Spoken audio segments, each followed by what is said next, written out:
పద్ధతి పాడు లేకుండా కాంగ్రెస్ సోనియా గాంధీ గారి నాయకత్వంలో, రాహుల్ గాంధీ గారి నాయకత్వంలో విడుకుంటున్న విధానంలో వచ్చిన సమస్యలు ఇవన్నీ స్వీట్స్ పంచుకొని విడిపోవాల్సిన రాష్ట్రాలు, అన్నదానాలు విడిపోవాల్సిన రాష్ట్రాలు ఈరోజు చిన్న ఇబ్బందులతో దేశాలతో విడిపోతున్నాయి.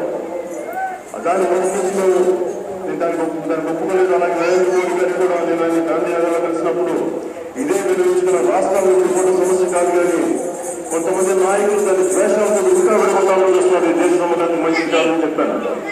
ఆయన కూడా తెలుగు జాతి ఒకటి, రాష్ట్రాల్లో విడిపోవచ్చు కానీ తెలుగు జాతి ఒకటి. ఎందుకంటే తెలుగు జాతి ఐక్యమత్యం దెబ్బతింటే అది భారతదేశ జాతికే భంగం కలుగుతుంది, భారతదేశ సముద్రానికి భంగం కలుగుతుంది. అది దయచేసి ఇది తెలంగాణ భారతదేశంలో మీరు పదే పదే ప్రజల్ని తిరుగుతూ ఉంటే మటుకు మోదీ భారతీయులు భారతీయులు దయచేసి